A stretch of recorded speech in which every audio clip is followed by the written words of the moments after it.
This government meeting is brought to you by Eastworks and our local cable subscribers.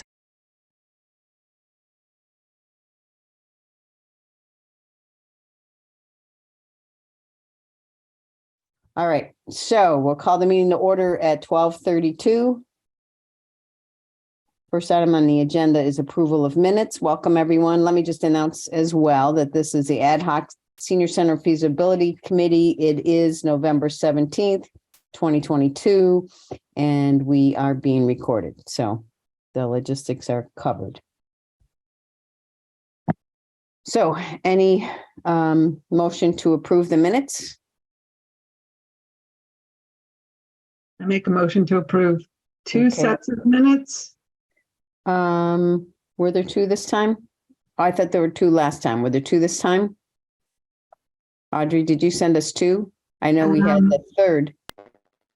November 6th, it says November 3rd minutes and October 20th minutes. Maybe that's an old set. Old? You can't, they're so staticky, Audrey. Okay. I'm sorry. Probably old. Yeah, okay, let's just do the November 3rd minutes, okay? So a motion to approve the November 3rd minutes. Libby, and a second. I'll second it. Okay, Rini, all in favor. Let me do a roll call. Libby. Aye. Audrey. Okay, thank you. Andrew. Aye. Darcy. Aye. Rini. Aye. And Janet, aye. Okay, great, thank you. I'm not so sure that Ed is able to join us today. Yeah, I think he's off. Yeah, I think he said he had some kind of meeting that he wouldn't be able to get in necessarily. So, and also I know Ron is in a training meeting, or a certification meeting. So has a conflict today, and Joan should be joining us shortly, I would think. So, welcome to David. Hello. Hello. So, I guess I'd just like to open it up first with sort of committee. We haven't, as a committee, had a chance to talk about the input session. Any observations or anything from our committee, just in the scheme of things of the input session from last week? I thought it was well attended and people were freely providing input. I thought it went very well. Great. Okay. Any other comments from anybody that was in attendance? Yeah, I thought it went well. I in hindsight, I wish we had taken a really detailed attendance. I don't know if everybody that was there, everybody signed into My Senior Center or not. So I don't know that we have a list, but in the future, I'd like to take an attendance so we know kind of who actually was in attendance. That's again a logistical thing on our part internally. But I think it got a lot of good feedback. So and we'll look at obviously the nice document that was put together by Abacus, but we're all getting, I think, some, and maybe people want to comment on this. I've gotten a number of emails from people that say, I can't attend, but I'd like to share this, and I can't attend, but I'd like to share that. So I wanted to throw out your thoughts and ideas on how we can extend our reach a little bit if it is deemable. And I think the rest of you, some of you also have received emails or comments or phone calls about, well, I want to give my input, but I couldn't make it. So anybody have any thoughts and comments on that? Could we do? Just a minute, David. Let me just give the committee a chance first. So, Yep. Okay.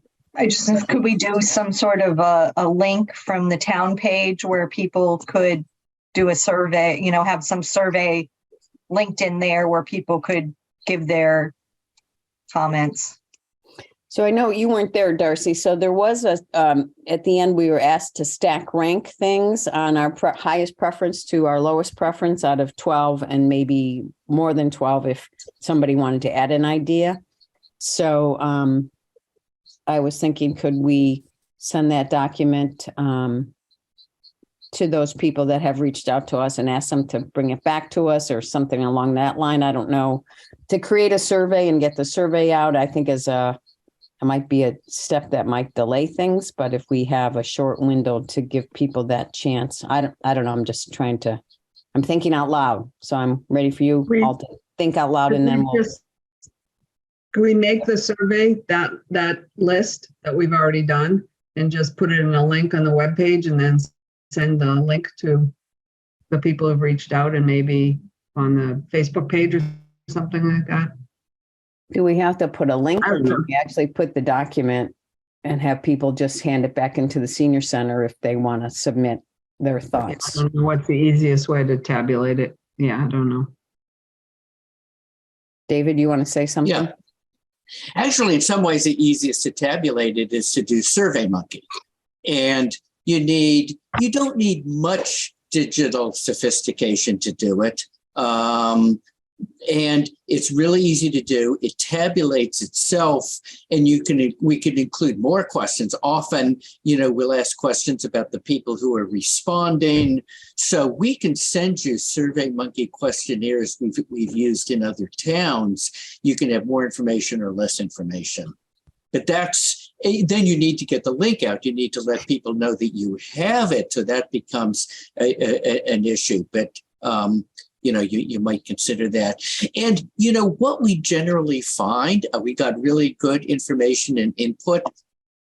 It seems very, very, very unlikely if we reach out to more people that we're going to find things that are so surprising and out of the blue that it would significantly affect the direction we're going. One person said swimming pool, maybe two people.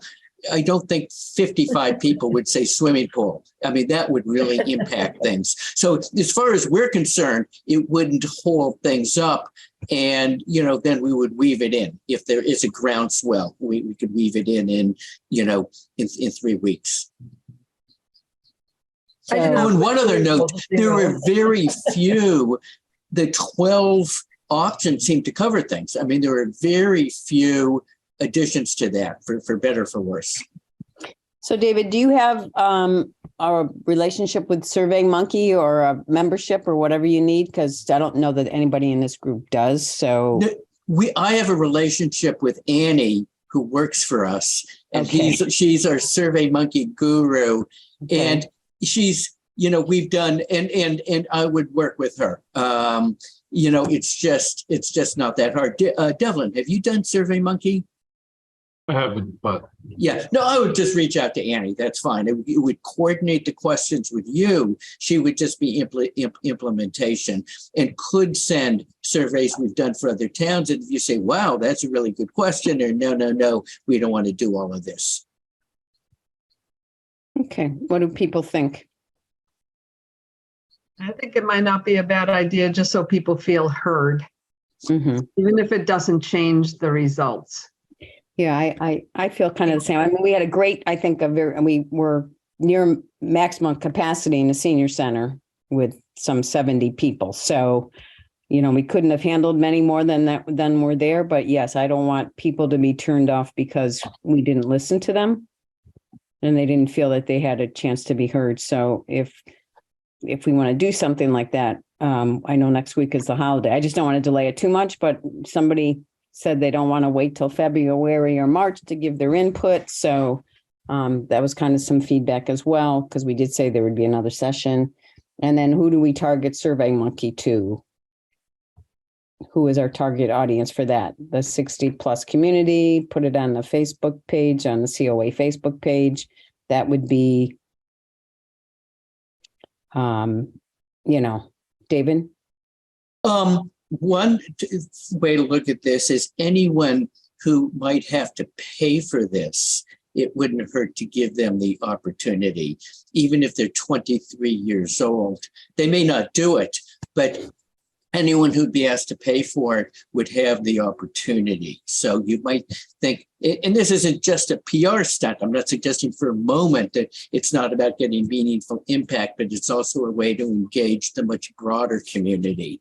Or at least have the chance to. And how you reach them, I don't know, but you might think broader rather than narrower. I think on like the town web page, the Facebook page, the COA page, I think if we put it, it's a link. So I think Right. put it out everywhere that people in town look at, that we have access. And I think kind of as David alluded, it'll give us an idea of what people want, but it may also give us an idea of areas of concern that we need to address rather than wait till the last minute from other voters. Is everybody else? I agree. So David, your thoughts on the turnout for our community? How did you expect more or less? Had no thoughts? I mean, I think it's in line. I mean, in Lincoln, we got like 150 people, but there's a recreation component. I think this is, we haven't got many less. We've never done something like this and gotten 20 or 30 people. So it was typical, but typical maybe on the higher end. I mean, I thought it was great to walk in and see every seat filled. You're never going to get 500 people. I mean, not in a town the size of Southampton. Okay, so if we're going to do a Survey Monkey, I guess we could, if you could send a couple samples to us and we can have everybody look at it. And by the next meeting, we could make a decision on the questions and move forward. I know it's a tough time of year between Thanksgiving and Christmas to get everybody's attention, but at least we're making that attempt to reach out to the community, wider community at this point in time. And you can ask people to put in their email addresses for follow-up. It's a way of bonding at a different, in a different way from the meeting. And then I think we could email the link to our friends and core groups that we work, interface with as well. So it's, so we try to be a little bit more proactive as well. So if they were already in attendance, it doesn't prevent them from doing the Survey Monkey as well, right? Right. Okay. Does anybody want to make a motion about having a survey? Sure, I'll make a motion to work with Abacus to create a Survey Monkey to distribute wherever we can in town. Okay. Second? I second. Okay, Darcy seconds. So all in favor, real quick, any additional discussion before so we'll actually take a look at the samples David sends us. We'll select at the next meeting. And then between that and probably Christmas, maybe ask for responses early January. I mean, that's only because of the holiday, or is that too long, David? If you give people too much time, they put it off. Right. And if you don't give them enough. So I think we've done 2 to 3 weeks. I'll have to ask Annie. Okay.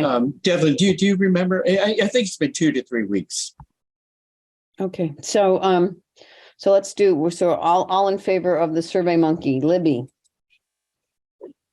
Yay or nay? Aye. Okay. Audrey? Thumbs up. We're having technical difficulties. Andrew? Aye. Aye. Okay. Darcy? Aye. Rini? Aye. And Janet, aye. Okay, great. I think people will be happy to know that they have an opportunity to share their input. Okay, so David, if you can get us some samples and we'll, right after turkey on next Thursday, we'll take a look at it. No, I'm teasing. And we'll get some answers back. Good. Devlin, get us some samples. So, okay, I'm mostly getting, I'll email Annie, but Devlin, you and I can work together to follow up on this. Right. On that note, let's take a look at your presentation. Okay. Do you want to put it up so you have control over it? Yeah, that's fine. Let me do that. Let me let you put that up then. Okay.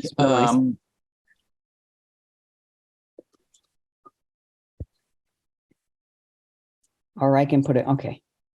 Great. And do you see that? Yes. Good. Okay. Okay. And obviously what we're doing is, we're using the same cover sheet so do you want me to read this? Well, we kind of, did everybody get a chance to look through it? Yes. Yeah, You know, yes. came in late yesterday. Halfway through it. And my only other comment that I didn't share earlier, David, is I think the font sizes for the room, and because we're long and narrow, people had a hard time like seeing the multiple pictures and things like that. Those were just some feedback that I got from attendees. So they couldn't really read the information, and the 12 pictures on one page were hard for them to view. So Yeah, I know the screen was smaller and they than had that. it on the handout, but that's an issue. The screen wasn't that big, despite Right. Ed's best efforts. Yep. If we did, we have a screen and a projector, so in hindsight, might have done that. Yeah. But it's definitely something we'll keep in mind. That It didn't stop the process. So how would people like to proceed through this? Does anybody have a strong feeling you want to stop and ask questions or make observations? Again, I don't know that we need to read through it at we can take a minute, read through, see if anybody has questions on exercise 1. So this was not as heavily responded to. This is like 50 responses. So, Yeah. But yeah. In some of these, it's like we're always refining these. It may be this isn't a relevant enough question.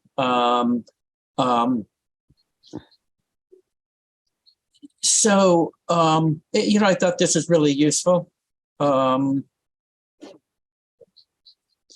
these are the summaries. As you probably know, if you weren't there, we have 63 Post-it notes or whatever that total is, and we distilled out of it the main points. But we will have, maybe it's a appendix in a finished document. We'll have all of that documented, all of the responses. yeah, this is interesting because again, did you come to the numbers of responses is like 30 Yeah. out of, it's just interesting what happened to everybody else's response. When we were Yeah. tabulating these, not everyone said yes or no. They just Okay. answered the second part of the question, which was, what would attract you to the new one? Okay. So, Okay. Yeah, it was the multiple questions were hard, I think, people to divide the Post-its correctly. And it was, thank you for everybody that helped. I know, Devlin, you did a lot of Rini and Libby did a lot of the separating of stuff. That was challenging. So thank you. And response 1 and 2 are pretty much the same thing, because you can have more additional activities and programs. You need variety of spaces and larger buildings, so different ways. It certainly suggests that overwhelmingly you need a bigger COA. I'm not sure, and everybody on this Zoom may know that, but there may be taxpayers who want to be convinced. So I think this is a pretty useful statement. Okay. And it was interesting how many people who don't come to the existing senior center who came. Which suggests an interest and an eagerness. So community engagement is important. So this is all nothing really surprising here, but it raises the issue, like with the COA community, the senior center community. You said you want participation and community engagement. Go to it.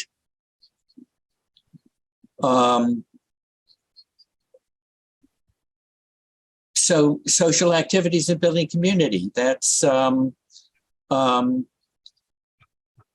top. That's really interesting. So, and one of the later ones suggests the same thing. People come more to be with friends than they may come for specific programs. So I think this is pretty interesting. Additional programs, communication. Would you typically kind of look at the ages of the people that were there? We didn't do it for this one, but I'm just curious if, for the 60 plus, what the average age was of the responders, if that influences some of the decisions or comments and thoughts. So, well, SurveyMonkey should definitely ask. Help with that. I think we do, age brackets or ask for age. So we should definitely do that. So I thought this was really interesting. It reinforces what I just said. People may, yeah, they want the yoga, but they really want to hang out with their friends. I mean, I'm reading between the lines here, but it's a pretty clear statement, which is very meaningful because it does suggest that the spaces in between are not wasted circulation space, and let's keep this building as efficient as possible, that it may be better to have more open social spaces than to have another activity room. And that's, to be determined, part of the discussion. And I think this is tilted more in this direction than we've seen it, in other communities. Maybe we haven't, I would have to go back, but pretty clear statement. And then, there weren't that many additions. There weren't 20 people saying they wanted a stage and dance floor, even though a lot of people might like that. So should I keep on going? Yeah, is everybody good? Yeah. And again, if we're in a community meeting and, the broader community, let's just say, and someone says, I'm an architect. You have, or I'm not an architect, I'm anything. You have so much wasted space here. Why are you doing this? Can't we cut out a couple $100,000? This really explains it. And what we do in plans is we'll put in furniture, we'll put in different groupings, and put in the kinds of pictures that explain what those social spaces are like. So this really helps us move forward.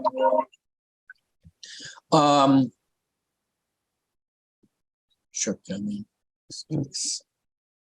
This is the current. Yeah. I don't know if I should, nothing that kind of was like, oh my gosh, never would have guessed this.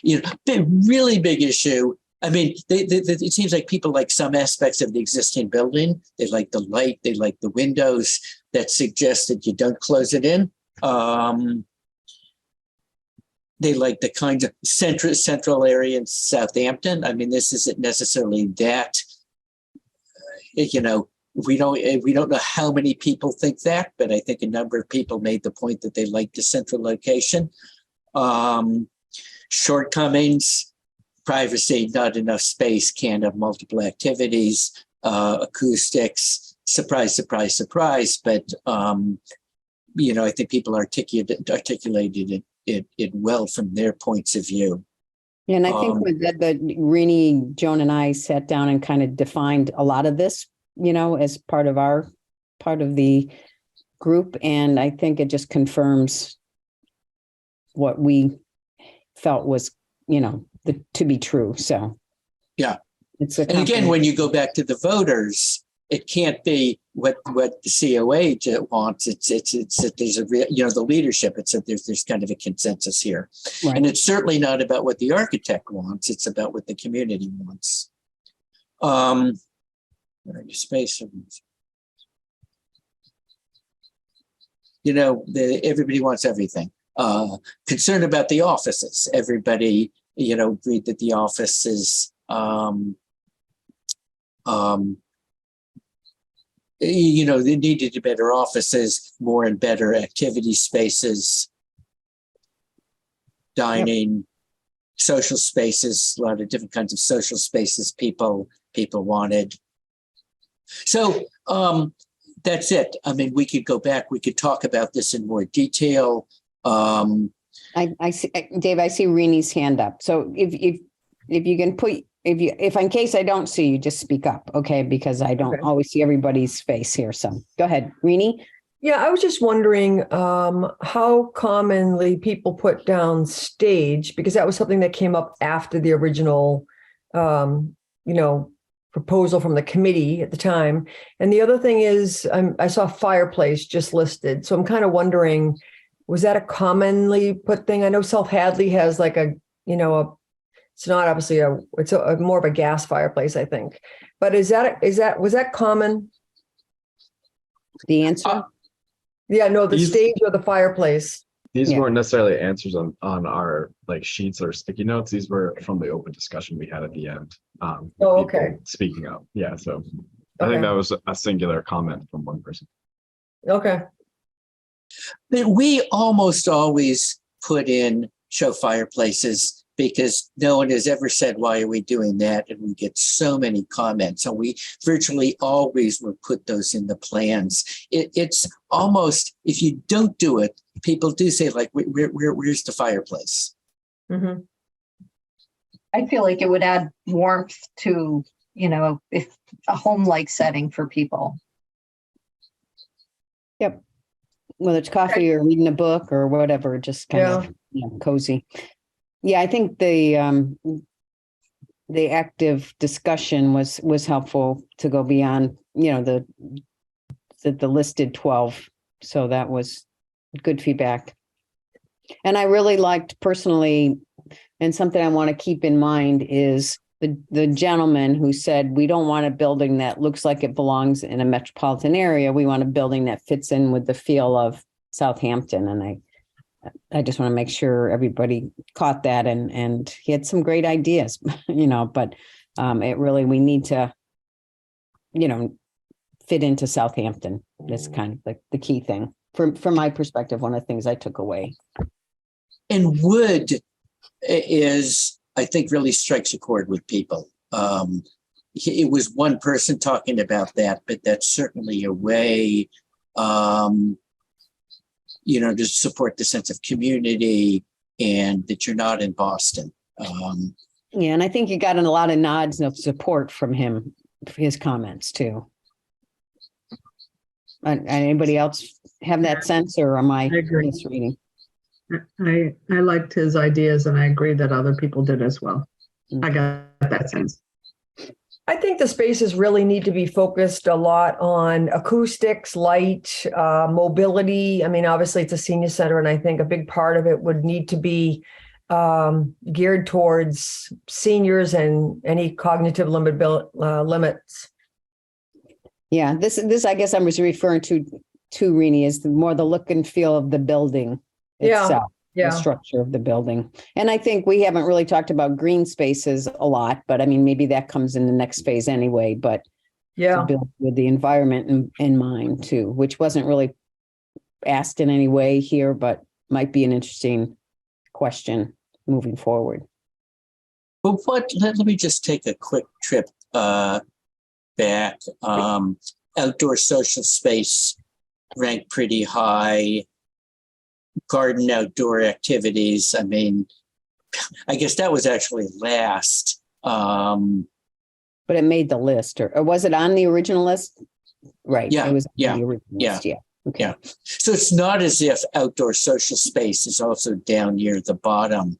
So it seems like activities outdoors aren't as important as being able to hang out outdoors, which goes along with the idea that social space is a high priority. Yeah. And the idea of an outdoor room, less that you have to walk in order to get to the exercise area. And it may be more the idea that there's an outdoor room that spills out, just sort of thinking ahead. And one of the things, this issue of looking like Southampton, what we tend to resist is the idea, if you nail shutters on the outside and have colonial details, that it automatically makes it of a traditional neighborhood. So much of it is, I think, the idea of warm wood engaging socially and not use like the symbols of the community, but the reality of creating engaging places. So it's an interesting question what that means. It should feel like part of Southampton, and we can explore that as we move forward. Okay. Any other comments on the session before we move on to the locations? Anybody have any thoughts they want to? Okay, because next on the list is potential property updates. So do you want to go through you had a pros and cons. Does anybody have any comments on the pros and cons? I don't think there was anything in your pros and cons document that you sent out to us. I don't think it's in this particular one, but wait. I don't. Wait, where is that? Have I? That's a different sheet that you sent out. So, but did everybody get a chance to look at that? Because I don't think there were any surprises on the pros and cons from what we probably evaluated before we got to this point as a committee. As far as I just feel like it's only I just feel like it's only a matter of time before we remove both East Street sites. We remove what? East Street. Both East Street sites. Yeah. I think 16 has already been more or less removed based on accessibility, pathwise, driveway. You know, I think that's pretty close to being removed, but we have to vote that out as a committee. So should we take that? I'm not sure. Should we just take that off? I think we need to vote it out. Yeah, and I think we need your recommend. We know it's not viable. So if this is the recommendation from Abacus, because that's what we wanted you to be part of this decision. Yeah. You know, so if somebody wants to make a motion for East Street to be removed, Rini, did you want to do that or? Yeah, and I'll focus right now on 16 East Street, parcel B. I'll make a motion to remove this as a potential site for the senior center. Okay, we have a second on that. I second. Okay, and let me just roll down for a roll call. Sorry, this is laborious, but Libby? To remove, yes. Okay, Audrey? Where are you, Audrey? I think There Libby you had are. a question. Okay. Who had a question? Libby. Sorry. So- Well, I don't know what the right time is in the protocol to ask a question about that. No, we had a motion. We second the motion. We should have some discussion. My fault. So go ahead. So we're removing it from the list, but we're not removing it from the report, correct? It will still be included as, and then dismissed in the report. Okay. I just want to make sure of that. Okay. And we would put some text there that describes what was looked at, what the issues were, concerns are, and why it was recommended. And, you know, we recommended, supported by the committee to remove it. Okay. And Okay, so we'll go. Anybody else have any other questions or comments before we take the vote? Hi, Joan. Okay, so we'll go through the list again. Libby? Aye. Okay, Audrey, thumbs up. Andrew? Yeah, once real quick and I'll see. Okay, Darcy? Aye. Rini? Aye. And Janet, aye. So we agree with your recommendation from Abacus to remove that. And in you some also- ways, parcel B came less from us that we got from you, that there just wasn't a way forward on that. But however we want to phrase it, you know, we didn't really look at it, but there was, you know, there just wasn't a way to get on it, I think was the issue. And maybe we could get a clearer definition. What I have is, I think that Janet, an email from you saying that this isn't workable. I think we sent you a copy of the deed from Conant Park that said they're not allowed to use that property for like a right of way. Yes. You know, it's got to be a park related function. And if that's the final nail in the coffin, then that's easy. There were access issues, there were wetland issues. If that's 100% can't do it, then we're done. Yeah, that was my understanding from the documents that were on file in the deed. Any other questions or comments on that? Okay, so also, I know we keep saying no wetlands on 89 Clark or 0 College Highway, but I think I thought at the last meeting we said we needed to determine 100%. I don't know if it's a black and white no or uncertain or has to be explored. It's you know, depending on where it is on the property. Can I ask a question? Which one is 79?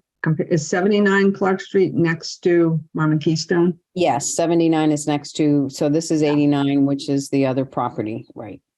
So that 79 has standing water on it today. So I agree that it's partial, but the 89 looks like closer to Clark Street. There could be some wetland vegetation there. It's hard to say. So yeah, we got to figure out that. So it's not a black and white no at this point in time. It's still a TBD. Possible, right? Why we're talking about 289 Clark Street, I believe Ryan wanted access, a road access to the land in the back. So that would kind of limit the placement of the building also.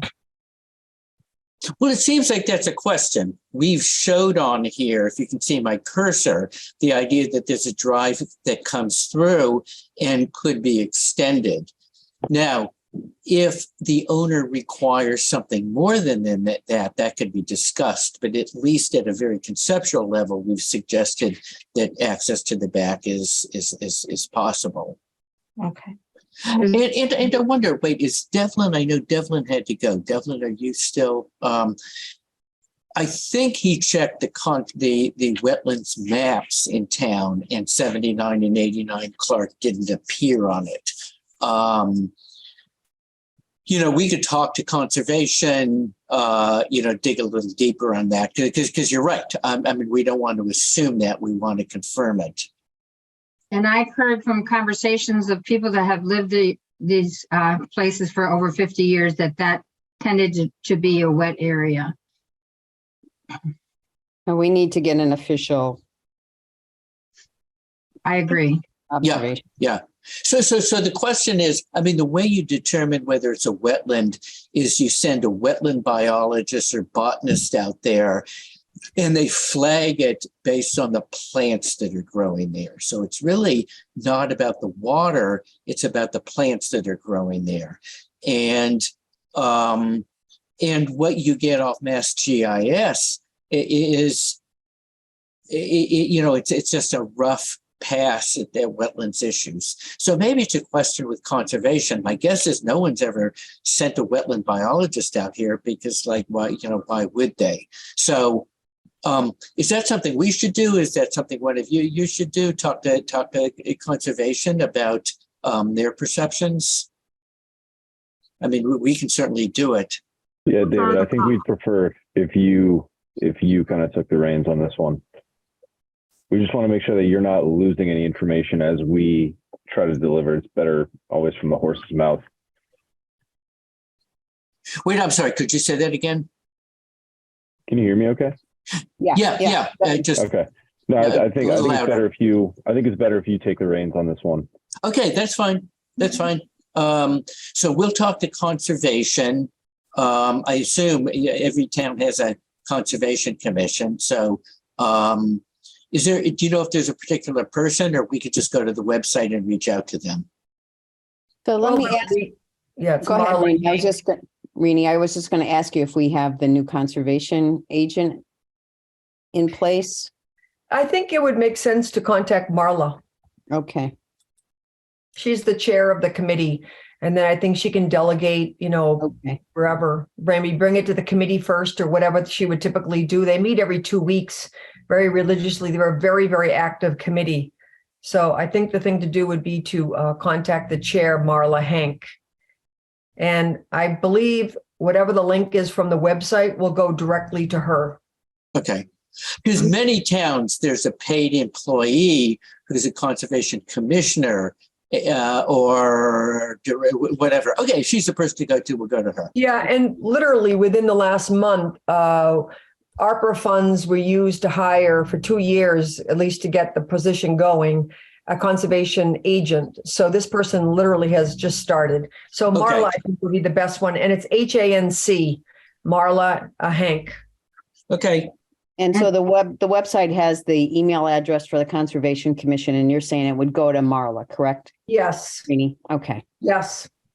I also have her information in our senior database. We're going to the Conservation Commission, Joan. We're not going to her personally. So we need the official communication. So thank you. So my inclination, we know there are issues at 210 College. My inclination would be to say, we're looking at 4 sites. Here are the 4 sites. What is the most recent, up-to-date, and accurate information you can give us on wetlands or anything else that might impact a senior center? Right? There's no reason to not do that for all of them. That makes sense. Yeah, I think what the map that she had sent through Ed for the 210 College Highway was her latest information. But if she sees the position of a potential senior center and parking and outdoor space, she may have a different, reaction to that and, give us feedback based on that. Yeah, and to the extent whether there's a senior center on that site or not, if the fire station ultimately won't be there, it's in the town's interest to understand reuse options and have as much information, like we're talking about a phase 1 environmental site assessment and maybe wetlands flagging. So you're really clear with updated information, but can find out the last, where that information came from. Because sometimes we'll get information off Mass GIS. We'll put it on a plan and everyone says, oh, Abacus knows where the wetlands are. No, we are making the best guess we can. So we will try to assess how accurate that information is.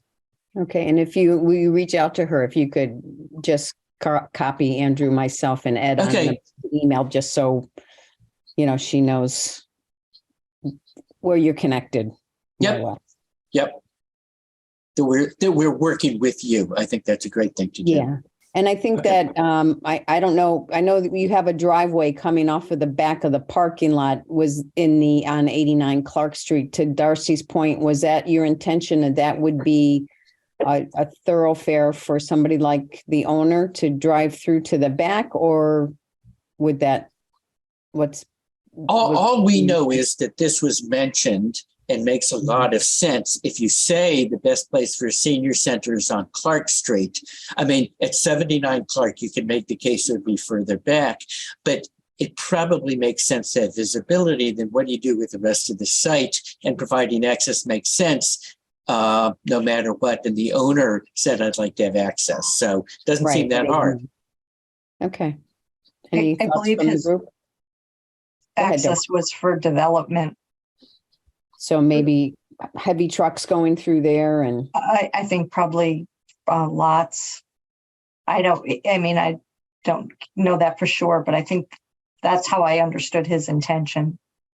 So I think, I don't know what everybody else thinks. This is our initial feasibility study. It's not the end all when we go to, if we select that site. I think he was willing to work, but that was just something, I just threw it out there because that's something that he mentioned.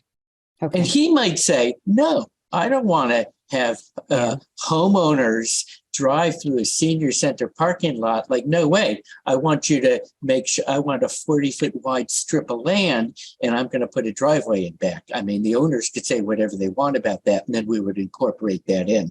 So all I'm suggesting with this plan, and this plan is we haven't forgotten about the idea of making a connection.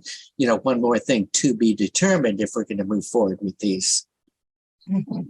Yeah, and we would leave it up to him basically whether he wants it to hug the side of the land or, where he would prefer that to be. And we would have to, if we chose that property and chose to move forward with purchasing it, we would have to work with him on that. So. Yeah. And it doesn't necessarily have to be resolved as long as there's a sense that there's a resolution. But, they may not understand what he wants to do. So, but we can see. I have a quick question on 89 Clark. There are, looks like a perk test down in the back of the property on 89 Clark. There's 4 posts for. Yeah, I think he said he had perked it. Yeah. For houses? That was when he bought it. He wanted to make sure that it was perkable. Gotcha. Okay. All right. Well, which is a whole nother question about perkability of these and what kind of, and I'm just thinking, if these sites are on the table, it would be good to get information, because generally what we'll do is we'll get as accurate as we can. We'll dot on the size of an appropriate leaching field. Based on it may not be, maybe the health department who knows the whole town. So that's another question. Because let's just say it's a perfect site, but it won't perk. Do you put a package treatment plant? That's probably not practical. That is potentially And I don't think it was on our pros and cons list. Probably every one of these. Part of the pros and cons is, can we get a septic system to work? So this one has been perked already, but it was perked back here. So we'd have to end up having a perk further forward, or? Well, can we get, I don't think we've seen the information and it can vary from top to bottom. Is it the health? It's the health department, right? Right, would have the perk on file.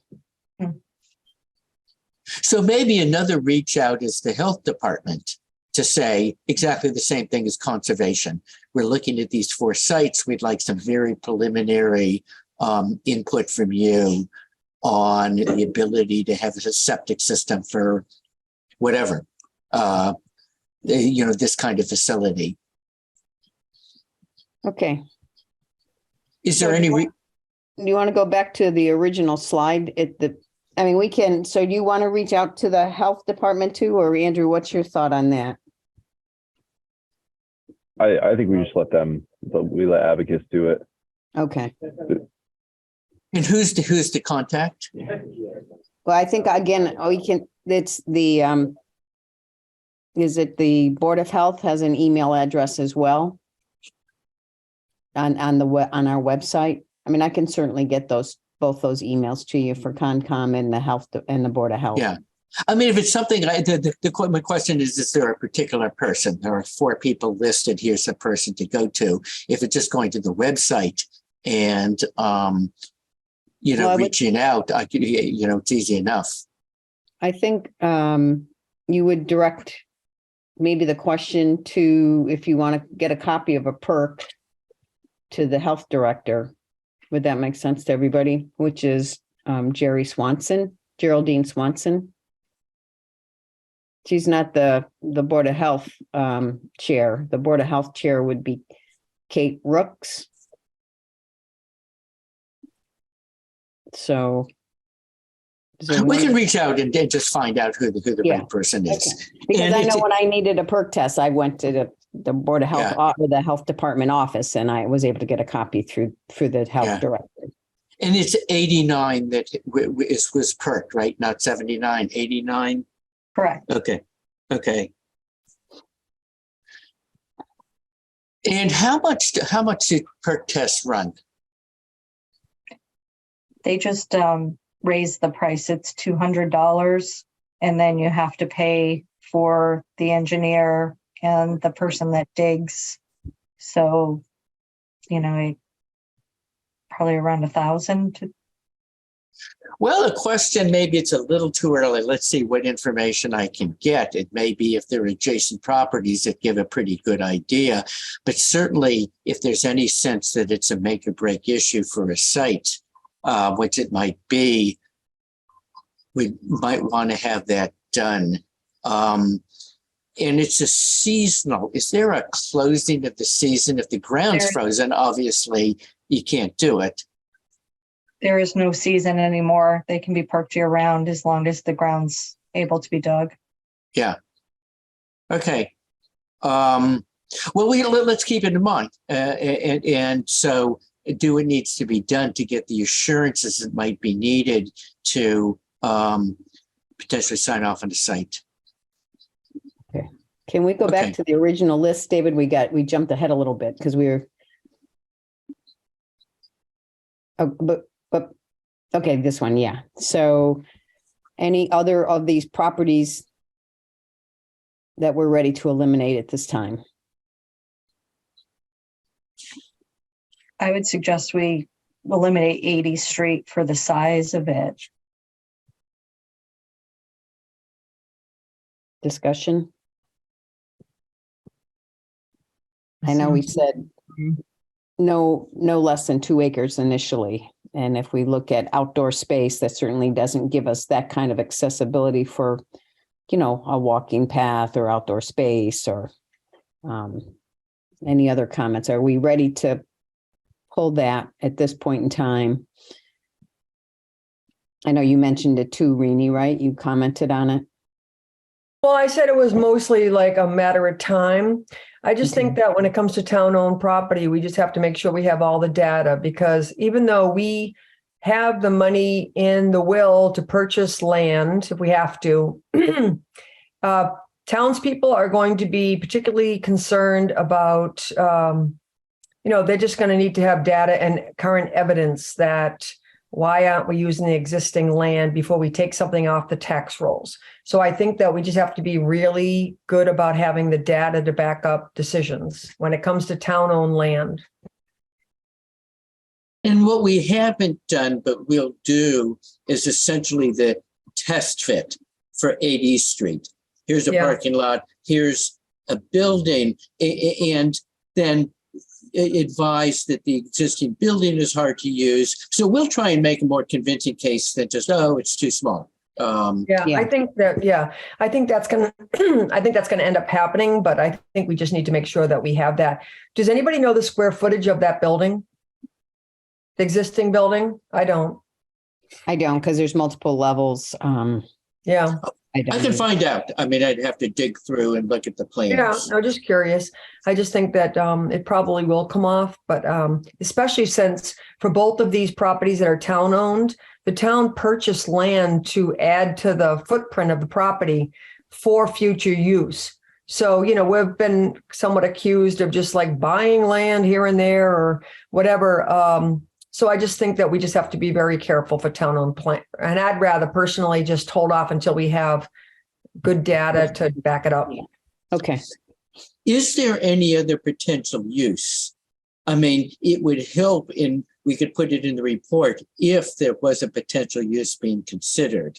But maybe not. The buildings like that are often very hard to find a use for.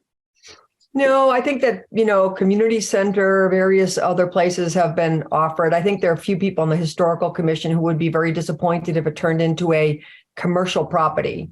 But, I think they're very interested in preserving that building. Yeah. In some form. Yeah, my discussions too. I know they want to, it is a historical building.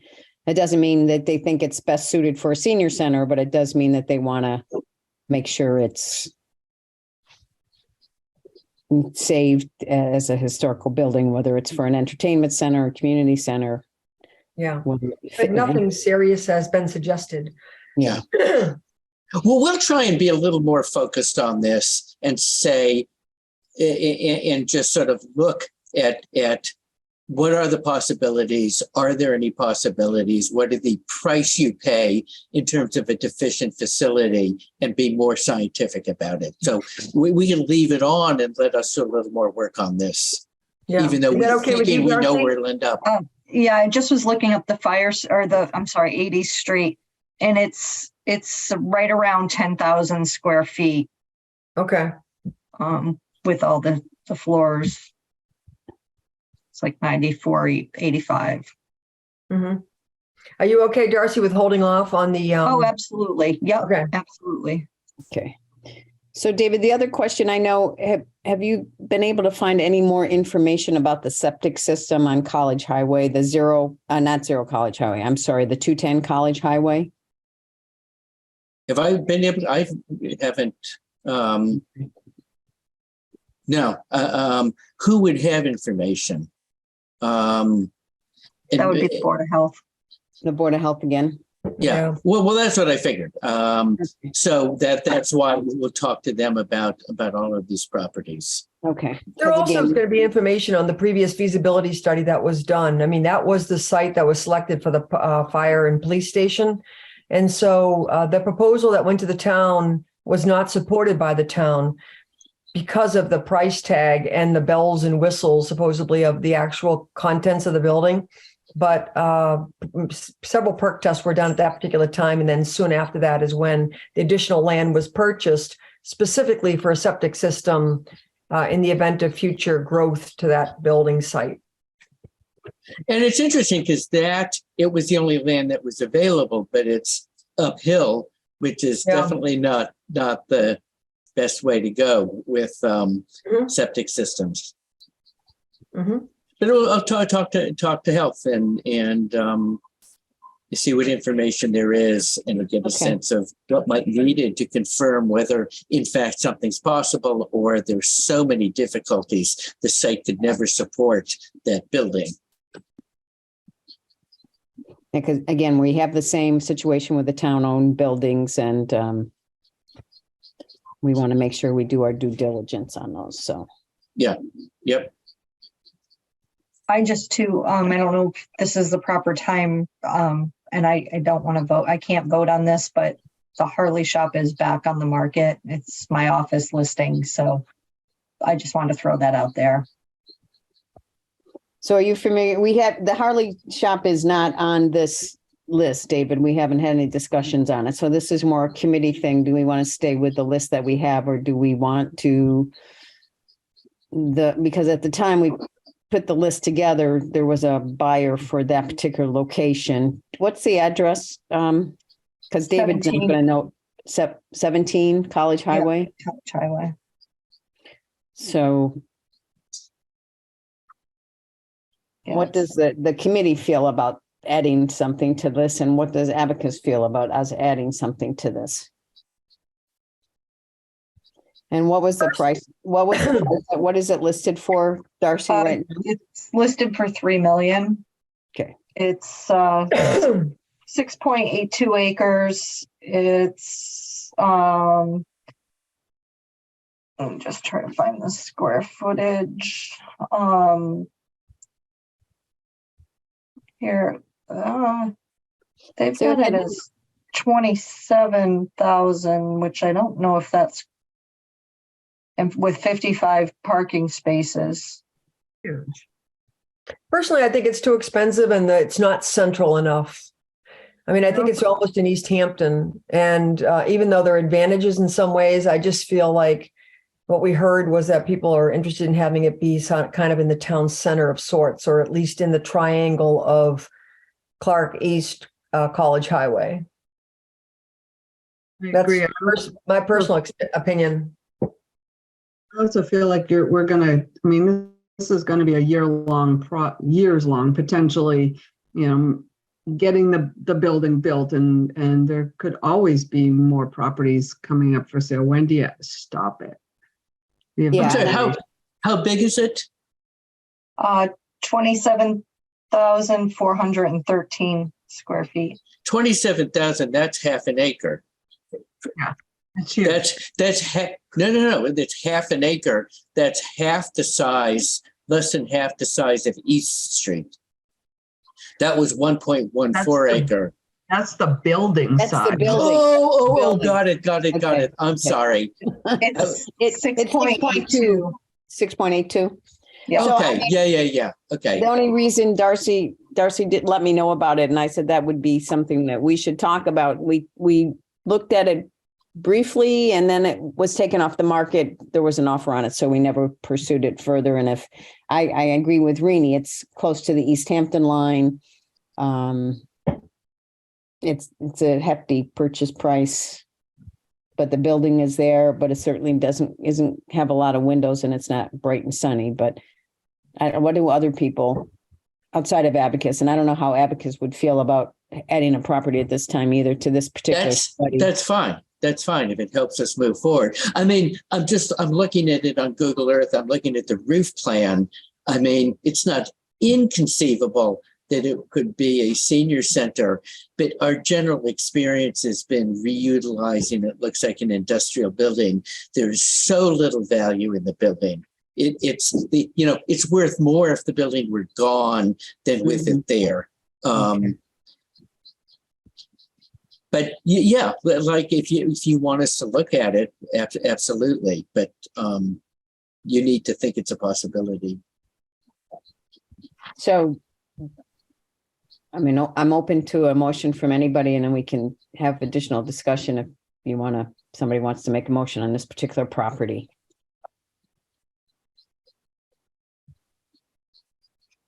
That sounds. I don't know. I'm of the personal opinion that I think it would be a good idea to explore the possibility of looking into what it would take to renovate that space. I mean,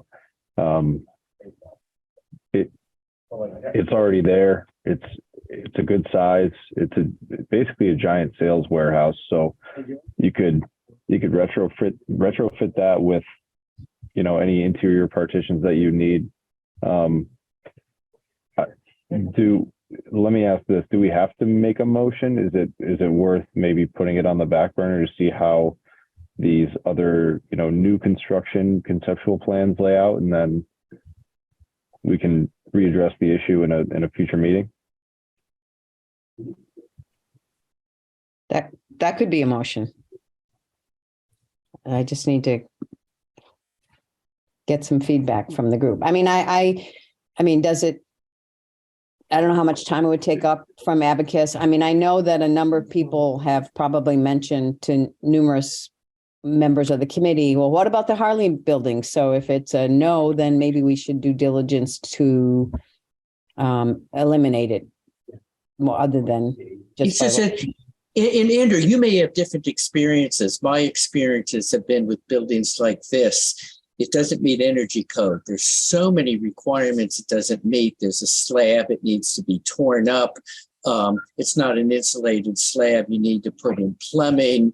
You need to rip. The roof doesn't come close to meeting energy code. You need new roof. Then you're left with the steel frame. And by the time you reinforce the steel frame, and you've spent more money than you spend on new construction. And I can't swear that that's the case, but that's tended to be our experience. And in some ways, it depends on what you're willing to live with.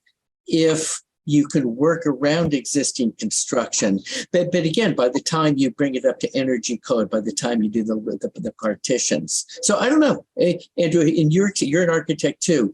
Have you been able to retrofit, renovate, adaptive reuse of a building, even remotely like this, that's been cost effective related to new construction? Because I'd be happy to entertain that if it's possible. Yeah, I don't really have any sort of metric on, renovating this versus new construction, tearing the building down and starting completely new. A lot of my experience is sort of more focused around, the steel, the structural grid doesn't really work isn't suitable for a certain program. So might as well tear the building down and start over. But in this case, the building isn't that old, I don't think. I mean, it is very old. No, it's not. Yeah. So it's got the split face lock on it. It doesn't have very many windows, so that would be a challenge in opening it up. But yeah, I don't think creating new punched openings would be a huge challenge. Yeah. I mean, like David said, bringing up to current energy code would probably be the biggest hurdle. But in terms of, I don't foresee there being any reinforcing of a structural system. I mean, it's not like we're putting a lab building in there and we're dealing with vibration requirements. So that's just my 2 cents. Yeah. Well, one of the things to do is, if it makes sense to explore this. I mean, if it's like the wrong location, let's not even bother. We could talk to our cost estimator, could give us basic background information on the existing building. And, our cost estimator, I don't know whether you've worked with PMNC, they've worked with us on similar kind of new versus old. They work with the Mass School Building Authority, and to see if they can give, based on their experience, some assessment. If they say, yeah, I've seen plenty of examples of cutting the price in half by reusing an existing building, something to look at. So one more due diligence before we spend a lot of time. Yeah, there's a couple of things in my mind that I think trigger sort of a benefit or even a cost savings for me in my own rationale is there's already parking there. So you can already utilize that on-site parking. I don't know. I mean, Abacus, you would have to be the ones to determine if there are enough spots in that little strip mall there. But theoretically, you wouldn't really have to add more parking. I mean, every time I drive by, it's sort of underutilized. Granted, I only drive by about once a month. Sorry, go ahead. I was just going to say, if you guys, to make it easier, I can always send out the listing to Janet. It's got the photos so you can get some ideas of what the interior looks like. If you know, yeah, if you guys have a drawing. I think that would be They helpful. must have drawings of that construction, I would think. I would think they do at some. I don't know if it's in the office, but you know, the listing has a lot of photos that show the interior pretty well. So if Darcy, you could do that and Abacus could just take a kind of a overall look at it and kind of give us an opinion at the next meeting. I mean, it could, I mean, they've had 2 offers on it, right? And they both have fallen through for one reason or another. So there could be another offer in a month and it's off the table. So, Yeah. Right. I mean, my guess is, again, I don't want to suggest, you know, I have my mind made up. I'm looking at Street View. If you took all the things that people want in a new senior center and what this provides, they couldn't be further apart in terms of life. They say life in terms of light in relationship to the context. But again, I don't know. I'm just looking at Street View. And Andrew, it's a reasonable question. If you can cut the cost significantly for the taxpayers, might want to, you know, not dismiss it out of hand. but this is another commercial building. I think commercial buildings in town are so rare as well. I mean, back to a point Rini made earlier, it's gonna, if we take a big commercial building off the tax rolls, we may lose some support from that. So that's just a thought as well. I don't know. Yeah, that's a fair point. I think the other thing I was considering too is if there's a big cost savings compared to building new construction, we could parlay that into potentially even expanding the bike path to go behind that Harley Davidson, and sort of tapping into that as a resource for seniors as well. So it's just sort of my mind moving a few steps ahead. But when we talk about comparing advantages and disadvantages to specific sites, I think that's one that is worth noting.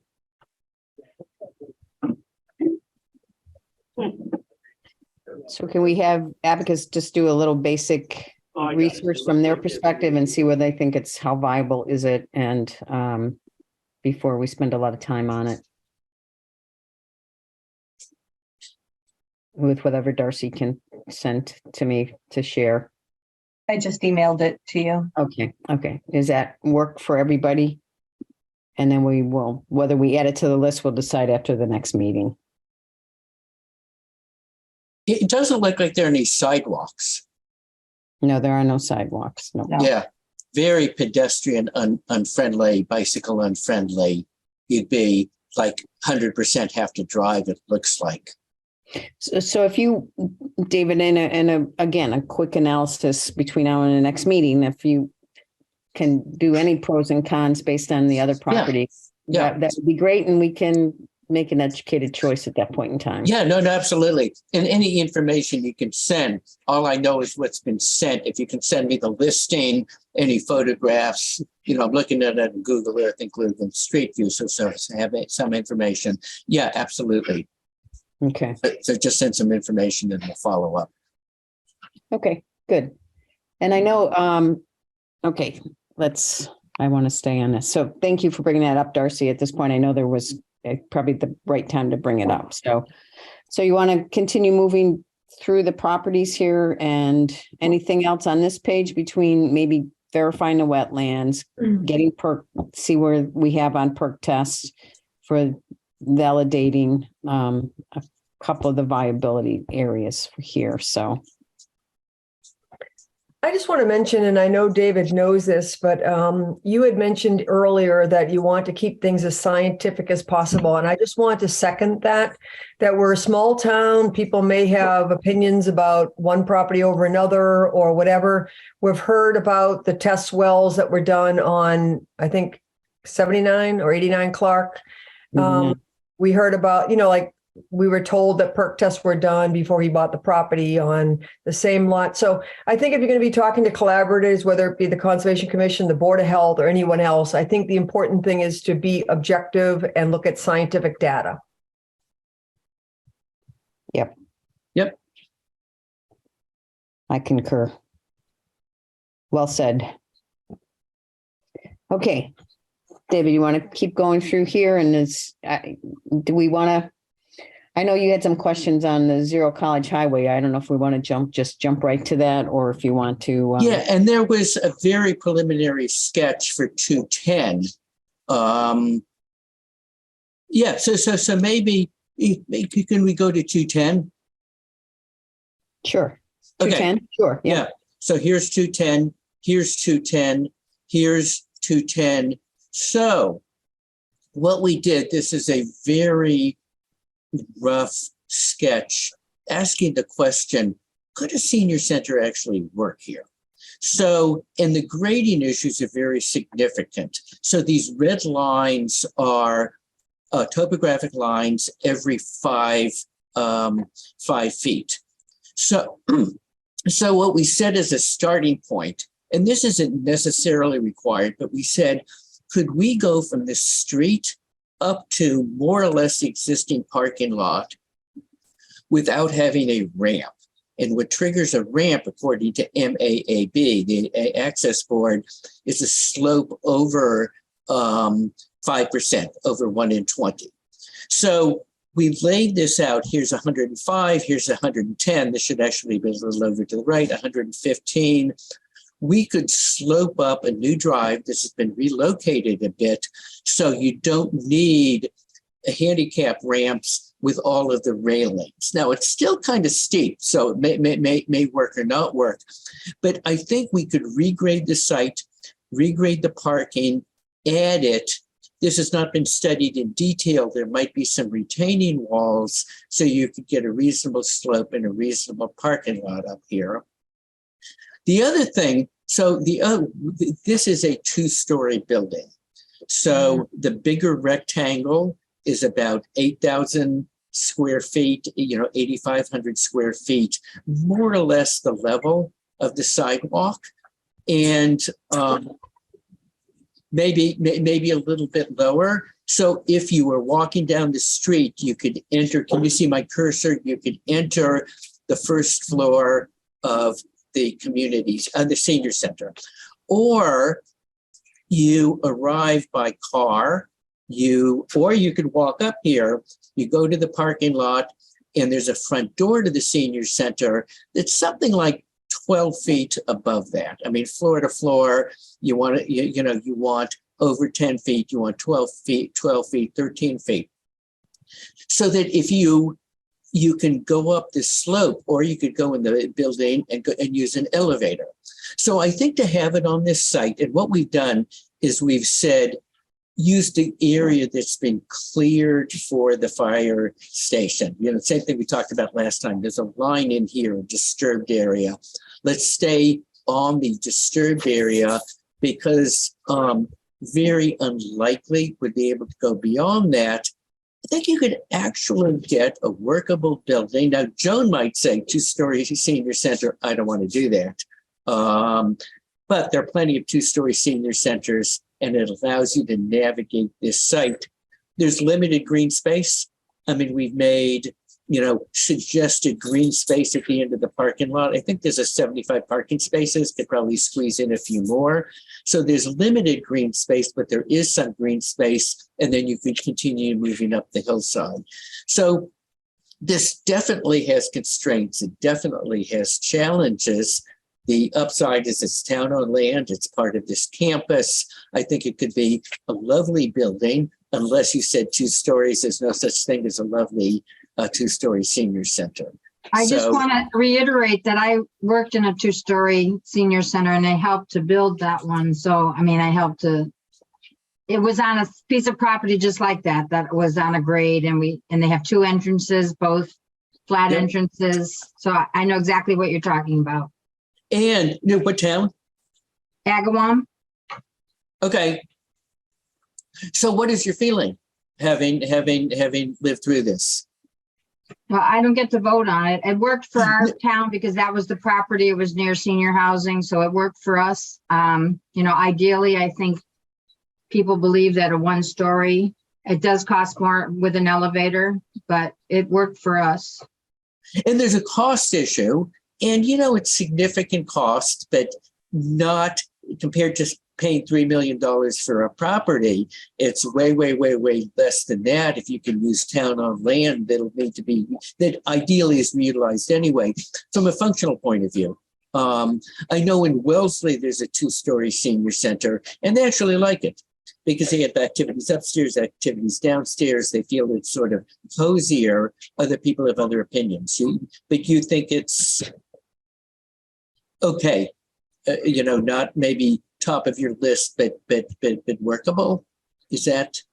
I don't think a 2-story is a deal breaker. I think that the police station, the town hall, the elementary school, I mean, they're all 2-story buildings. Yep. I think that it would definitely, it's an option that we have to consider in terms of this site. I think having a renovated parking lot is an excellent idea, no matter what happens with this site. So I think it's worth just keeping it on the table. I think having outdoor space, though, I think that would be a challenge. I think that's the part that bothers me more, I think, than the 2nd story is just not having a lot of space for outdoor gatherings. Why can't you go to the north there? I couldn't hear you, Libby. Say that again. Why can't you use some of the treed area to the north for the open? It's In the very wetland? You mean up here? For open. It may be possible. And you know what? What's not on this sketch is the 100. So I definitely want to talk to conservation. This little circle pushes over the 100-foot buffer from the wetland, but that may be perfectly fine. In some towns and in some locations, conservation will say you can go within 25 feet. It's fairly steep. So to make it not teeter-tottery, you have to have retaining walls, which may be perfectly fine. This is just sort of pulling things back, and talk to conservation. And on the left, you could dig down. On the right, you could fill in and you could expand that. And then there's a throat between the building and that space. That's not particularly desirable. Again, there's the question on the back of the building where conservation will allow. So this, I think, is worst case for open space, and it's quite possible to make it better. And this is not the result of lots and lots of studies. This is just, is there a deal breaker here? And if the sense is, if this is the worst case scenario, maybe it's workable, then we can keep exploring this.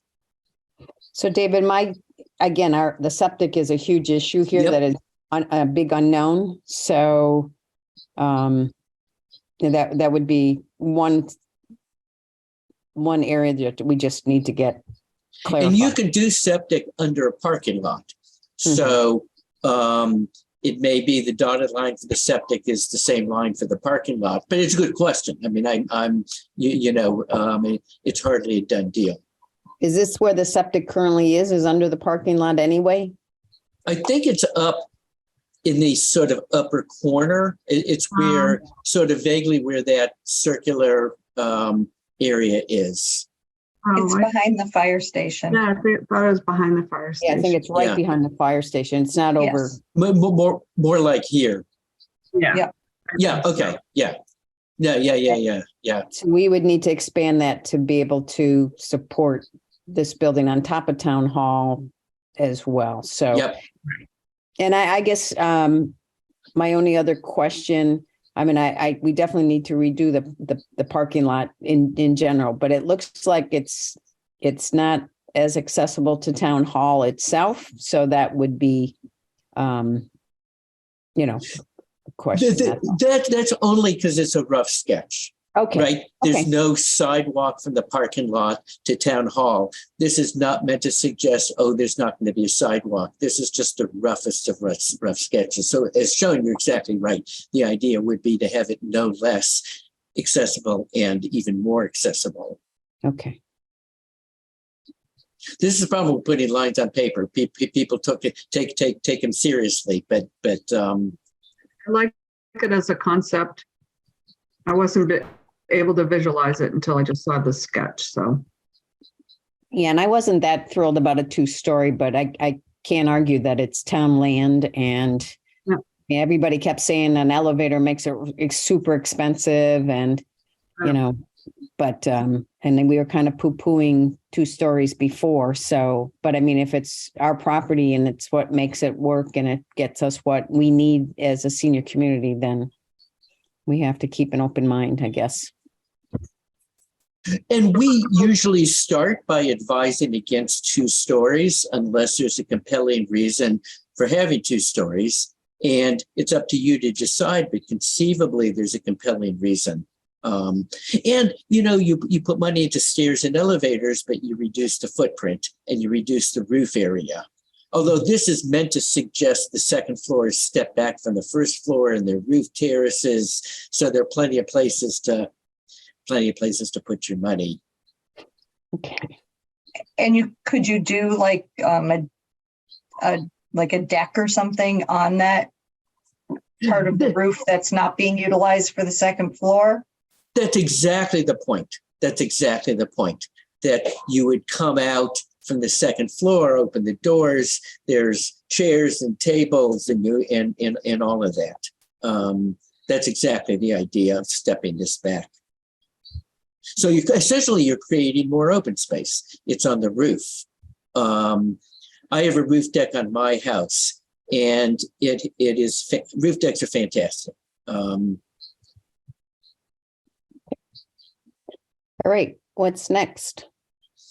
So you want to, and then, so are we okay with this? And just a question, what we need is direction on what to move forward on. And if you say, this looks reasonable, can you move forward on this? Then we develop this in more detail with floor plans that are for Southampton, that aren't for another town, real floor plans. And Janet issues about, no, we're gonna be connected to town hall. So that's a question on all of these. We have 4 of them on the table for sure. So there's Clark Street, and then where do I go forward or back? We're just not quite sure what to do with this. This is Zero College. And Janet, you passed this on, which is development plans done by the owner from like 5 years ago. So our question is, what assumptions are there about the use of this property that allow us to move forward? So I'm going to ask Greenie as a member of the Public Safety Complex. So this was not an official presentation to anybody that I'm aware of, but it kind of gives the vision of the current owner and what they were planning on for a public safety complex, plus the commercial properties in the front. It's just a sketch, and, but I think because we were kind of placing with Abacus where the public safety building was going to be was where we are looking at the senior center. So I just thought it was at least worth being informed about this. It's not even a plan, but concept, I guess. I don't know, Rini, did you? Yeah, actually, I'm glad you asked me, because I actually am going to have to leave now that's getting closer to, but so relative to the Zero College Highway property, this was a property that was bought by the Labries, and their hope and plan was to donate land for a public safety complex. When the senior center decided to, get go and have a building committee, they were saying, well, would be willing to sell some land. I don't think there was any intention of donating land. And I don't think that I've heard anything of a particular area of this particular land exactly. So I think that this committee is now getting further and further ahead of the public safety building initiative. And I just don't know what to say in terms of what's being offered in terms of land, acreage, where the site is in the parcel. I don't really know, and I haven't heard anything. I don't know anything that's happening with the commercial lots that they have offered out front. So I don't really know what we can say about it. I don't even know if we can be more specific with Abacus about where the land would be, what a purchase price would be, or anything like that. So let me just tell you about where the Public Safety Complex Committee is very quickly. Basically, they put out RFQ. We put out an RFQ and got about 17 responses from people who wanted bidding documents. And then there were no bids submitted. And so we met Monday to discuss it. We made some changes in the submission qualifications. We think we made it too stringent. There really haven't been a lot of public safety complexes built in the last couple of years. A lot of them got built after 9/11 and in the earlier part of the year 2000s. And so we just loosened that up a little bit to allow a little bit more, a little bit less recent construction. And most importantly, we changed the time frame. I think there was way too ambitious of a time frame. Their hope was to get the feasibility study back almost earlier than this particular RFQ. So now it's going to be rebid, put up for 11/28, and the feasibility study won't be due until December of 2023. So we made some changes to it. It's going to be made available. So that's basically it. So there's not going to be much happening on that end for quite a while. Can I ask you a question? Was this advertised in the Central Register? Yes. So it wasn't really a bid; it was request for qualification. Yes, request. And this is curious because every single week I look in the Central Register, and my memory is there are 4 or 5 of these that come up every year. Because I look at these and we're working in a whole series of towns that are also building public safety complexes. Yeah, interesting. So I'm a little, because my perception, and maybe there's Western Massachusetts versus Eastern Massachusetts. This is very curious. We're working in Northbridge. They're planning one. Middleton, we worked in. They're planning one. Orleans. They're going to build a public safety complex. These are just 3 towns we worked in. And we are always duking it out the same way. No, we want the money. No, we want the money. Well, I think what we did was, instead of saying you needed X number of studies or construction within a certain amount of years, I think we sort of changed it to just allow a little bit more flexibility. So that it could be police stations, fire, EMS, or public safety complexes within a certain period of time. So we just loosened that a little bit. And I think most importantly, we just, I think our town administrator reached out to the person that did the feasibility study in the past. And the primary reason that they didn't submit documents was because the turnaround time was just too quickly. They're very, very busy. There's been a holdup in construction and all of that. And now they're just have enough work. I have a question. Rainey, I don't know if you can answer this, but so with public safety being so far behind us, how does that affect us as far as any of the sites, the fire station site or the police site, or now the college highway site? Do we have to bump those out because we don't know if they're going to move? Well, I don't know. I mean, I think we're in the same position we were before. We just proceed and they proceed and we see what what rises to the top, what people want to support, all of that. I mean, Ed and I are on both committees, so we're trying to update each other on all of this. No, I don't think that it means that we, I think that if we choose the 210 College Highway site, then yes, we have to be aware of the fact that the fire station needs someplace to go. That's just a variable that we have to consider, just like we have to consider whether we want to consider a second story. That just adds a dimension of a difficulty, I guess. Complexity. Yeah, and again, this is our initial feasibility study. We'll have a building committee after this. This is to help us secure the funding that we're needing. We may not get a specific exact location of the building on a particular site, other than to say, this is the site that we prefer, or these are the top couple of sites. We don't have to necessarily even narrow it down to the number one site, to my understanding, on the feasibility committee, but these are our options to move forward. Does that make sense from a legal, our issues from legal and stuff? Can I just ask David one more question before I go? I don't know if anybody else has any questions for me, but David, are you saying relative to the 210 College Highway site, the only building that will be able to exist on that site is a 2-story building? More or less. It's hard to say only. That's not 100%. It's just that it's a tight site. It slopes a full floor. If there's any site that would ever make sense for 2 floors, it's this one. If you said, we love this location, is it possible to do it on 1 floor? No, it's not impossible. I don't, it's just so easy to do 2 floors and too hard to do 1 floor. Yeah.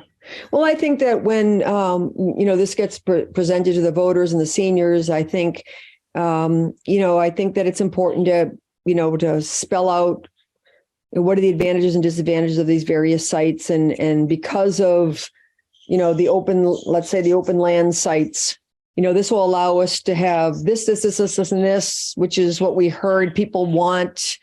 This, won't because of this, and this won't because of that. But I just think that we're just going to have to be, fairly detailed in what the sites will allow and not allow, and whether they match what the voters and seniors want.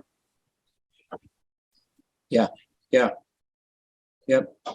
Okay. Well, thanks everybody. I'm going to have to run. So I'll just wait to hear when the next meeting is. Okay. All right. Bye. Thanks. Yeah. Thanks everyone.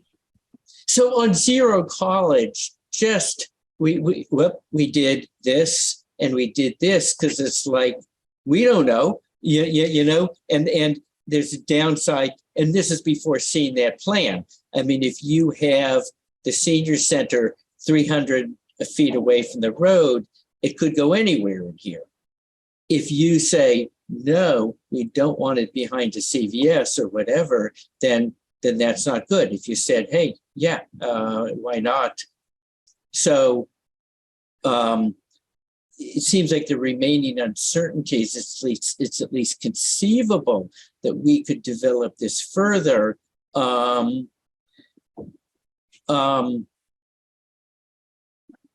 If we got some input from you, and you may not be in a position to give us any input, but that's a question for you. How do we get direction?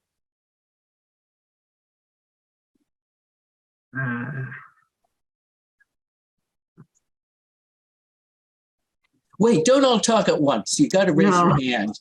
I think this is proving to be a bit more difficult of a site than first anticipated because of the restraints the sellers. Yeah, I think they have a strong, their first, preference will always be a public safety complex. And we can say that this is a viable site, but I don't know that we can put it where you have it, knowing that their vision was to put the public safety complex there. And do we want to be that far off, or does a public safety complex want to be that far off the road either? And is this, which is my question. But that's not our that's not within our, you know. Yeah.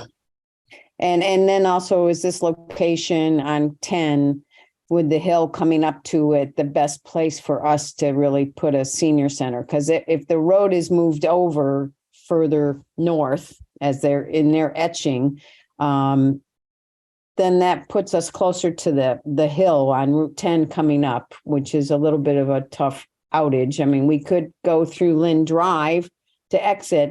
I think and I don't know what other plans they have for the rest of their property. So I don't know. I think it becomes more challenging having seen what their vision was for public safety. And that's all it is their vision as a landowner owner of what they would like to see. And I don't know how and we're not in a position to meet with different landowners at this time. And I wouldn't just meet with one and not the other. Maybe it makes this more complicated, as people have said. Libby, I'm sorry, you're going to say something. Oh, that's all right. My inclination is to put this one on hold. Now, I don't know if we can do that or not, but, write it up and just say it. I don't know. I don't know that we can even come up with a plan without knowing what the plan is for the public safety complex, and that's a year out. I agree. Yeah, because our plan hinges on their plan. So you're right. It would just delay us. It doesn't. I mean, again, we can say this is a feasible spot for a senior center, but to develop options for the layout of the senior center, I think that might not be a good use of time. Yeah. Of effort. Let me throw out something. I'm not going to push hard on this, but we've done work with HKT Architects in Middleton. We did the senior center, community center on one property, and they did the public safety complex because that's their specialty. Is there any interest in reaching out to an architect whose specialty is fire station, police station, public safety, and just asking them basic background questions like, is what's shown in that plan meet contemporary standards? Would anyone seriously consider something like that? And they wouldn't be the final word on the subject, but they would consult with the town. It would be a pre-feasibility study. And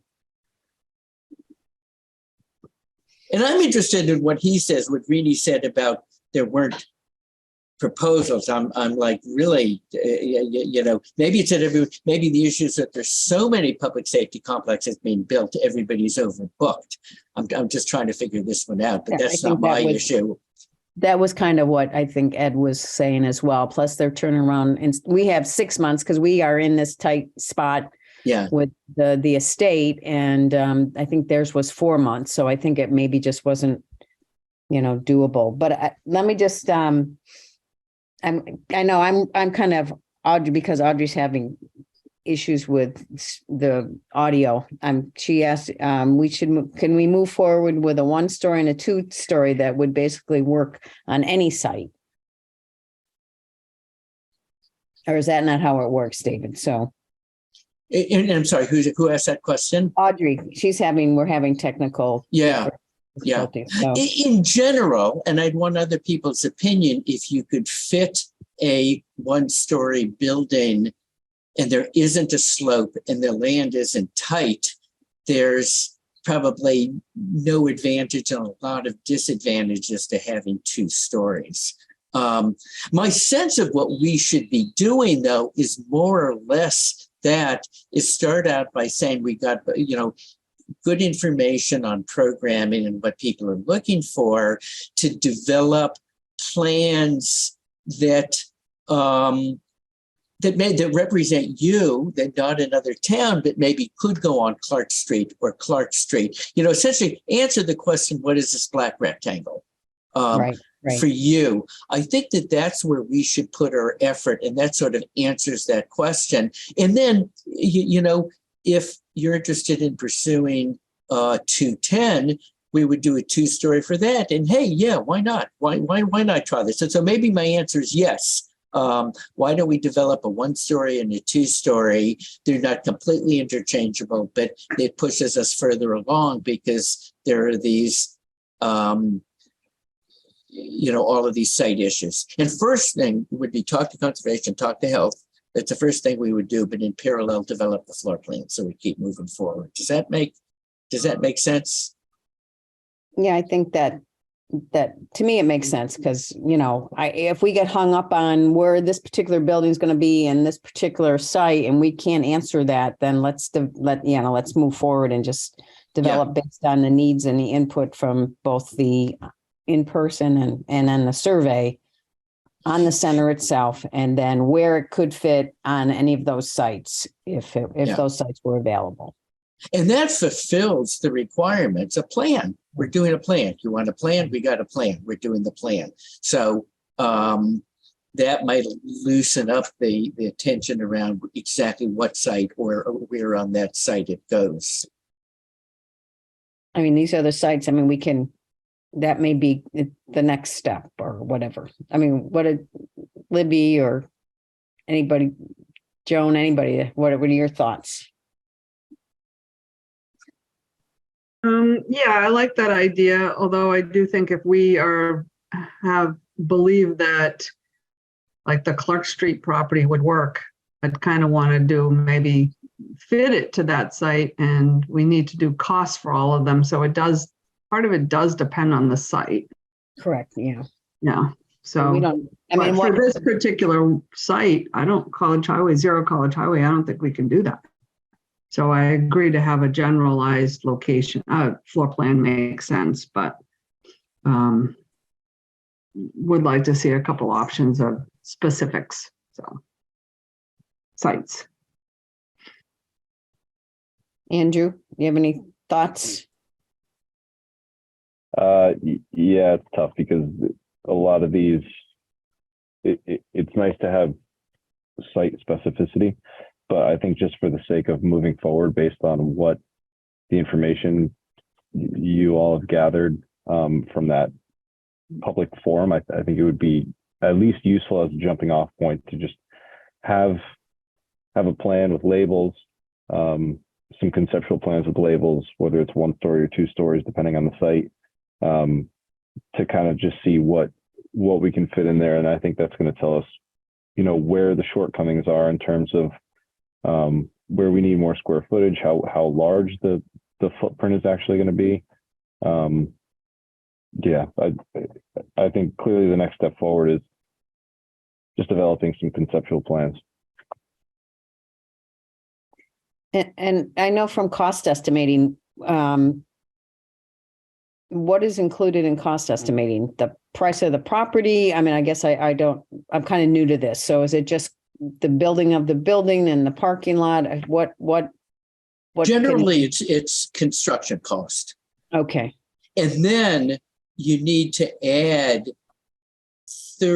about 30% to go from construction cost to total project cost, not including land. Okay. To include architect and engineering and owner's project manager and soil tests and on and on and on. It's generally 25 to 30% for public projects. They're expenses, and some of these are state mandated, the rules different people need to play. So we would give you here's the construction cost, and then we can wind it up. We can add 30% to it. That's an easy and account for it. I have it like right in front of me. This is with the owner's project manager. We just got the commission to do a youth center in Beverly, and 30% soft costs and 70% construction costs. So how do we address 8 East Street so we can do like a cost estimate for that in addition to just designing, because that's a whole different design, right? That you would have to look at. I'm suggesting 8 East Street. We cut some corners here because it just seems so improbable that it would work. And not spend a lot of time on design, but we do want to make a convincing case, not just, oh, the architect doesn't like it or Yeah, we need the why behind that. Libby, you were Yeah. saying, you said to say something? I was saying, I think we need the, like you said, the why behind it, but I wouldn't spend any more time on that site at all. I mean, you could even overlay the proposed, standard layout of the building on that site to show why it won't work. Yeah. And then I wouldn't do a cost estimate for it. That seems to me something that we don't need you to spend your time on if we know we're not going to use it. Yeah. Right. Okay. And I the just cost make- estimates would probably be at the very end Yeah. of the process. Okay. I agree with Libby on that. Yeah, me too. I just want to make sure, what do we need to be able to go public and say, this is the reason why we didn't pursue that. So Right. I think as long as we that's have that backup. pretty what Darcy- straightforward, that the building just plain doesn't fit on that property with building and parking. Yeah, so we'll look at that. So if we can focus on the 1-story and a 2-story based on the feedback that you've gotten to date. So Yep. does that make the most sense to everybody? And then we'll plop it down where it needs to be fitted and see what adjustments need to be taken. And because we're not meeting necessarily with the owners at this point in time, we don't have until we make that final decision. So I don't know. I feel like I'm rambling. Sorry. No, it makes sense. Okay, so what else did you have to show us today, David? And so I think we need to get Yeah, I think that's it. that's pretty much it, right? So, Yeah, I think it's really This hard is to all old stuff. figure out where we're gonna put a building on Zero College Highway without having the, known preference. I think we've seen the known preference from the owner, so let's work on the 210, the 79 and the 89. Am I missing? And just do a more of a high level look at the 17 College Highway for formerly the old Harley Davidson building. And, just kind of at a high level at that point in time. So, Yeah.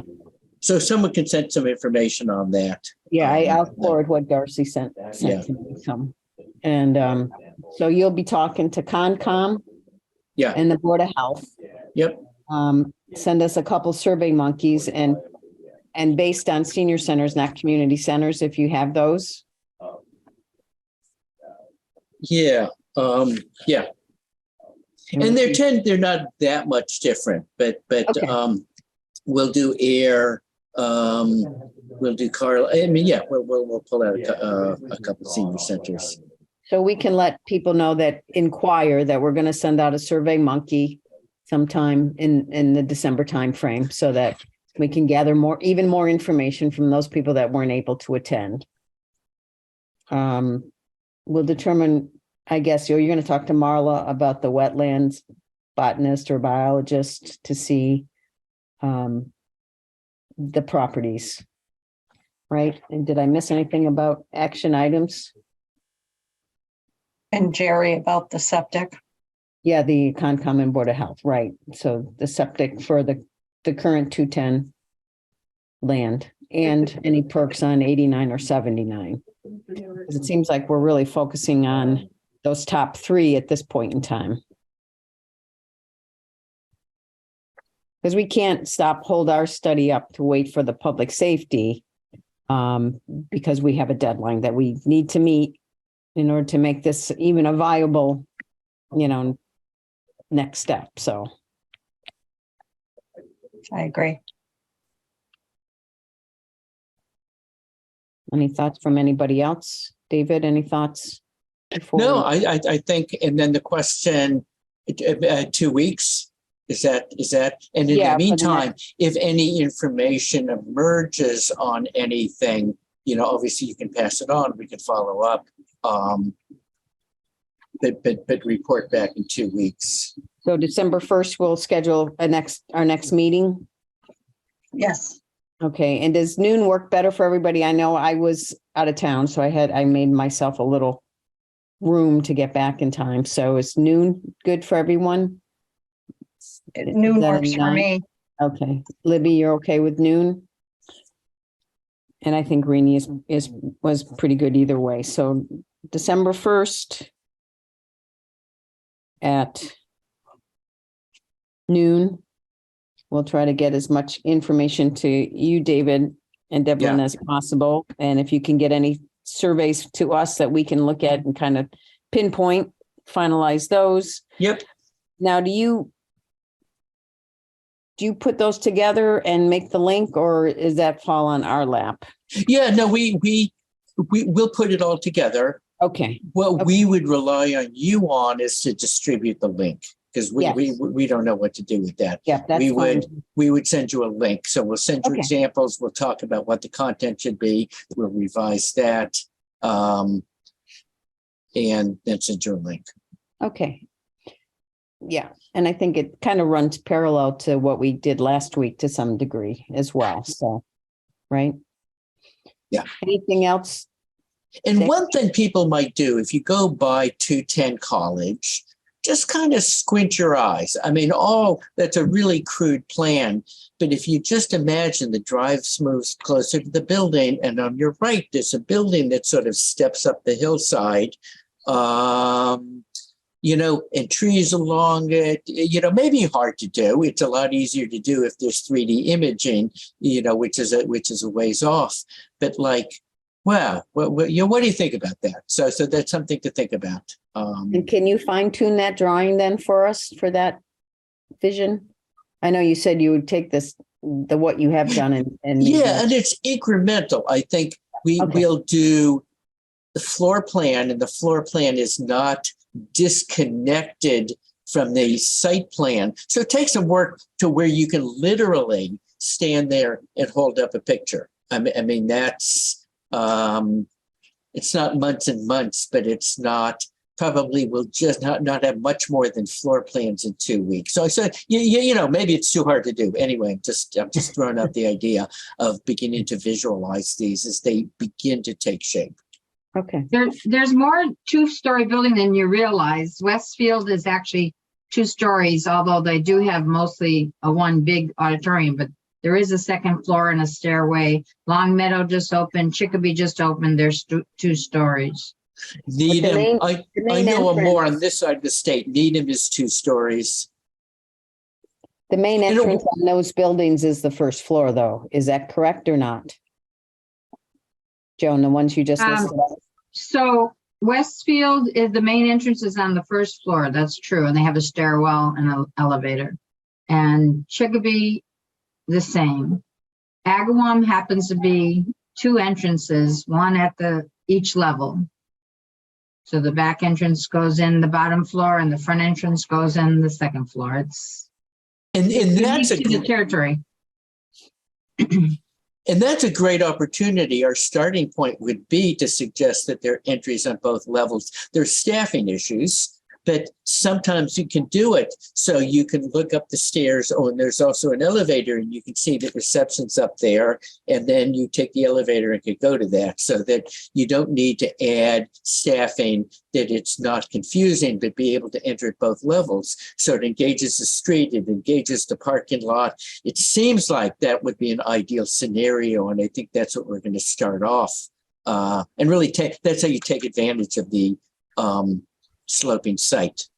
If that that's really good information, and an interesting question on all of those is, to what extent were they forced into 2 floors, or to what extent is it that's what they wanted? And I don't know if you know anything about that, but I think it was the footprint mostly. Yeah. Okay. Yeah. All right. Good. Okay. All right. Anything else before we have a motion to adjourn? Do we have a motion to adjourn? I make a motion to adjourn. Thank you, Darcy. Okay. Do you have a second? Okay, I'm not going to wait. I'm going to say so long. All right. Bye-bye. Thanks, David. Outcome is clear. All right. Stop your sharing and we're good. Okay, good. Okay. So do we have a second to the motion to adjourn? Sorry. Somebody's muted. Libby, was that a second? Yes. Yes, okay. All in favor, Libby, Aye. Audrey, Andrew, Hi. Darcy, Aye. and Janet. Thank you. And thank you. And Joan, just because you don't vote, your input is essential. So, you know. I'll you be have- here. I'm sorry I was late again. I'll be better. Okay, no Noon. problem. Noon on the 1st. This government meeting is brought to you by Eastworks and our local cable subscribers.